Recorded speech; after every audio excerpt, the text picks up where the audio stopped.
वफाकी काबीना का इजलास तलब किया गया था जो कल, जिसकी सदारत वज़ीर आज़म पाकिस्तान मियाँ मोहम्मद शहबाज शरीफ साहब ने वीडियो लिंक के ज़रिए बाकू से की। और ये पहली दफ़ा वीडियो लिंक से सदारत नहीं हुई, ये हमारे रूल्स में प्रोवाइडेड है और बहुत सारी मीटिंग्स में अरकान को या वज़ीर आज़म को ये सहूलत फ़राहम की गई है कि मौजूदा ज़माने में जो तरक्की याफ्ता टेक्निक्स हैं, टेक्नोलॉजी है, उससे इस्तेफ़ादा करते हुए वीडियो लिंक से हम ज्वाइन करते हैं। काबीना को ब्रीफ़ किया गया है जो 27वीं आइनी तरमीम का बिल जो है वो पेश करने जा रही है आज वफाकी हुकूमत। सेनेट ऑफ पाकिस्तान में ये बिल जो है वो पेश किया जाएगा और उसके बाद इस बिल को एक जॉइंट कमेटी के सुपुर्द करने की ख्वाहिश का इजहार किया गया है ताकि सेनेट और कौमी असम्बली के जो लॉ एंड जस्टिस कमेटी के अरकान हैं और उनके अलावा अगर जो चेयरमैन ऑफ द कमेटी हैं जनाब फ़ारूक नाइक साहब और उनके को चेयर महमूद बशीर विर्क साहब, वो दीगर अगर किसी जमात की नुमाइंदगी नहीं है तो उनको भी इनवाइट कर सके ताकि बिल की शिकों पे सैर हासिल गुफ्तगू हो सके। ऑल्दो हमने अपने जो इत्तेहादी हैं, हलीफ जमातें हैं बशमूल पाकिस्तान पीपल्स पार्टी, मुत्तहिदा कौमी मूवमेंट, पाकिस्तान मुस्लिम लीग, IPP,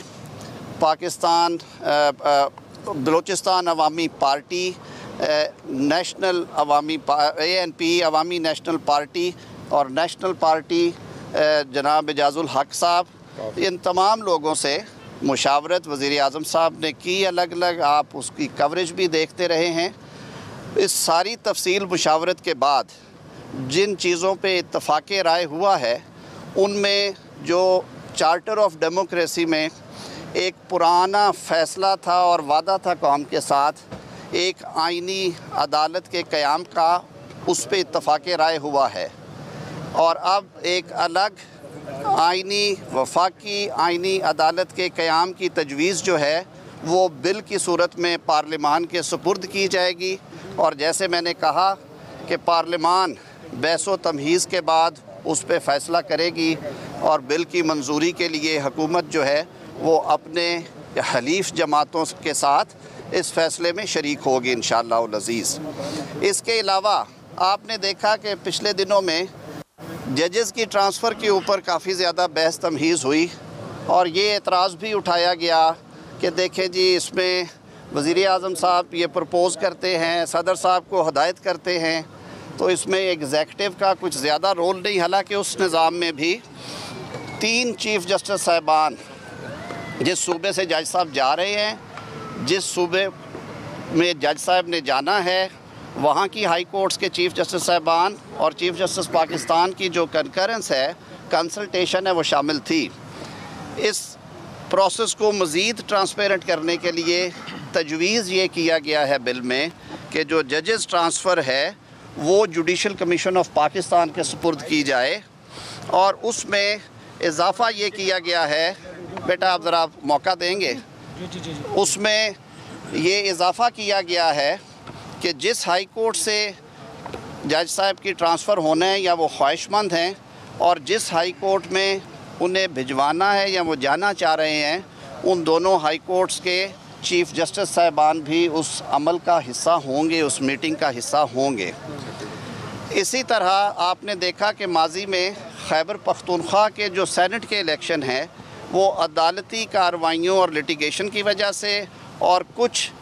सूबाई असम्बली के फ़ैसलों की वजह से ताख़ीर का शिकार रहे और उनके इंतखाबात 1 साल से ज़ायद अरसे की ताख़ीर से हुए। अब सेनेट की जो टर्म है वो 6 बरस है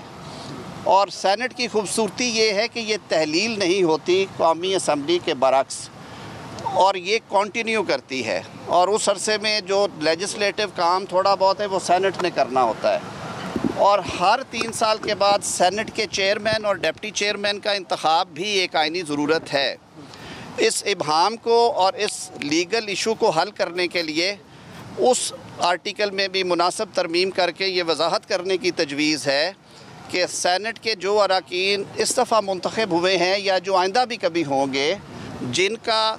जो 6 साल का टेन्योर है उसमें से कुछ अरसा जो है वो मिनहा हो चुका है या वो ज़ाया हो चुका है, वो तसव्वुर किया जाएगा कि जैसे वो मेंबर थे, ताकि एक वक्त पे सारे मुल्क में दोबारा सेनेट इंतखाबात हो और चेयरमैन और डिप्टी चेयरमैन के इंतखाब में किसी किस्म का खलल ना पड़े। छोटे सूबे जैसे बलूचिस्तान है, खैबर पख्तूनख्वा है, उनका ये तकाजा था कि उनको सूबाई काबीना का जो दिया गया है थ्रेशोल्ड 11% का, क्योंकि उनके असम्बली की सीटें बड़ी मुख्तसर हैं,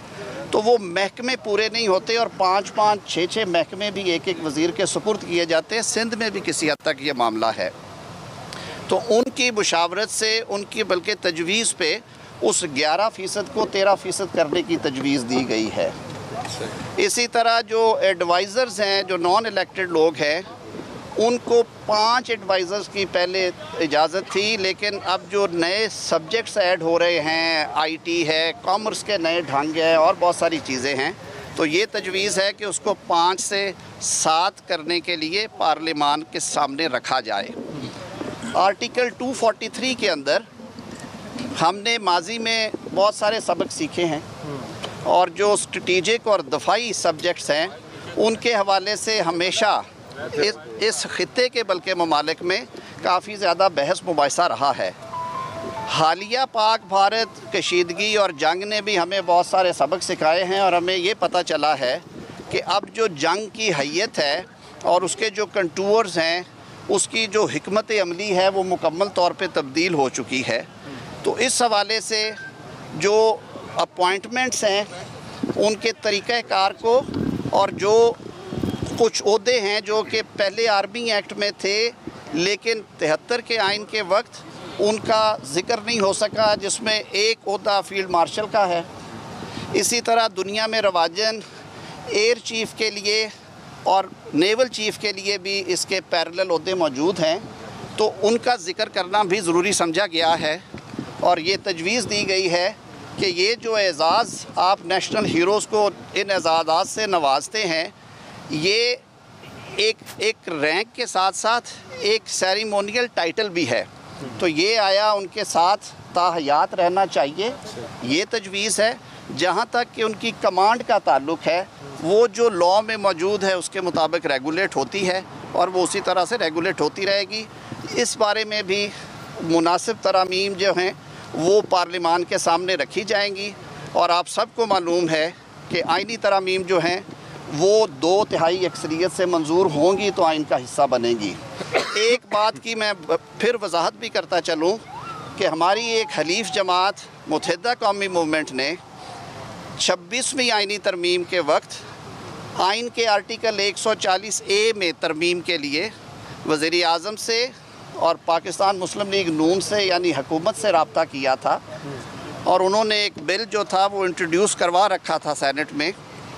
जो कि कमेटी के सुपुर्द था। और उस बिल पे वज़ीर आज़म पाकिस्तान की हदायत पे मैंने बतौर वज़ीर कानून उसकी सपोर्ट के हवाले से एक नोट भी वहाँ पे कमेटी में दिया था। वो बिल क्योंकि ऑलरेडी पेंडिंग है स्टैंडिंग कमेटी में, तो वज़ीर आज़म साहब की हदायत पे काबीना ने आज मुझे ये भी हदायत की है कि आज का ये बिल जब सेनेट ऑफ पाकिस्तान में पेश होने के बाद कमेटी के सुपुर्द किया जाए तो उस बिल को भी कमेटी में बहस की जाए और हम पूरी कोशिश करेंगे कि दीगर जो हमारे हलीफ जमातें हैं उनको कन्विंस करें कि इसके ऊपर कंसेंसस डेवलप हो और इसे पास किया जाए। रिसेंटली पंजाब असम्बली से भी एक करारदाद है, वो भी डिस्कस होगी। हमारी एक और हलीफ जमात बलूचिस्तान अवामी पार्टी के पार्लिमानी लीडर सेनेटर मंजूर काकड़ साहब और उनके सदर वफाकी वज़ीर जनाब खालिद मकसी साहब ने जब मुलाकात की वज़ीर आज़म थे तो उन्होंने एक और बिल की तरफ तवज्जो दिलाई जो कि बलूचिस्तान की सिर्फ सूबाई असम्बली की नशिस्तों में इजाफ़े के मुतल्लिक़ है, जिसमें वो कहते हैं कि हमारा जोग्राफियाई जो है सारा नक्शा वो बिल्कुल फ़र्क है और हल्के जो हैं वो 600, 700, 100 किलोमीटर पे मुहित हैं। तो सूबाई असम्बली के हलकों की हद तक उसमें कुछ इजाफ़ा तजवीज़ किया जाए। तो ये दोनों बिल क्योंकि ऑलरेडी लॉ एंड जस्टिस की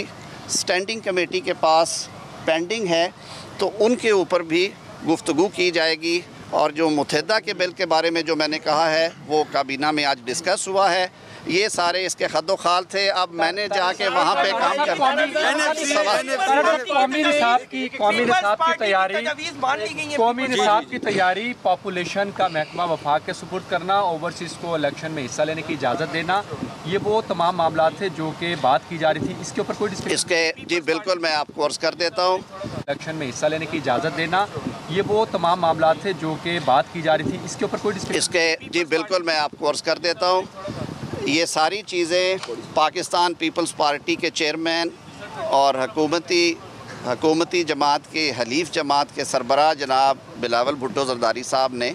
आज से कुछ रोज़ पहले एक ट्वीट के ज़रिए अब कौम को इससे आगाह किया था। जो हमारी उनसे गुफ्तो शनीद होती रही, वो सारे मामलात वो अपनी सेंट्रल एग्जीक्यूटिव कमेटी में लेके गए और उन्होंने हमें ये कहा कि अभी जिन चीज़ों पे हमारा इत्तफाक़ राय है और हम वोट करने को तैयार हैं, आप वही जो सब्जेक्ट्स हैं वो लेके आएँ पार्लियामान में, ताकि हम सारे इत्तफाक़ राय के साथ ये जो ज़रूरी चीज़ें हैं इन्हें अभी कर लें। वो मामलात जो हैं उन पे बात की जो गुफ्तगू या बहस है वो उसको फ़िलहाल पेंड किया जा रहा है। देखिए, पाकिस्तान बड़े मुश्किल हालात से गुज़र रहा है और मैं समझता हूँ कि आज जो मुल्क की सबसे बड़ी ज़रूरत है वो सियासी रवादारी है, सियासी हम-आहंगी है और सियासी इस्तेहकाम है। मई के महीने में अल्लाह ताला ने मुमलकत के पाकिस्तान को जिस इज़्ज़त और तकरीम से नवाजा, उस पे हम सबको अल्लाह का शुक्र अदा करना चाहिए और कोशिश करनी चाहिए कि जिस तरह उन अय्याम में पूरी कौम ने यकजान होकर पाकिस्तान की सलामती के लिए दुआएं की और अपना किरदार अदा किया, पाकिस्तान के मुआशी और सियासी इस्तेहकाम के लिए भी इसी स्पिरिट की ज़रूरत है। हम ये बिल पेश करने के बाद अपोजिशन और जो हमारे हलीफ जमातें हैं उनके लिए ये ओपन फॉर डिस्कशन होगा। पार्लिमानी प्रैक्टिसेस का आपको इल्म है कि एक बहस होती है स्टैंडिंग कमेटी में जो कि ज़रा मुख्तसर लोगों पे मुश्तमिल होती है और फिर फ्लोर ऑफ हाउस के ऊपर भी ये डिबेट ओपन होगी। पार्लिमान 2/3 अक्सरियत के साथ जो बिल पास करेगी वो आइन का हिस्सा बन जाएगा। बहुत शुक्रिया। Thank you.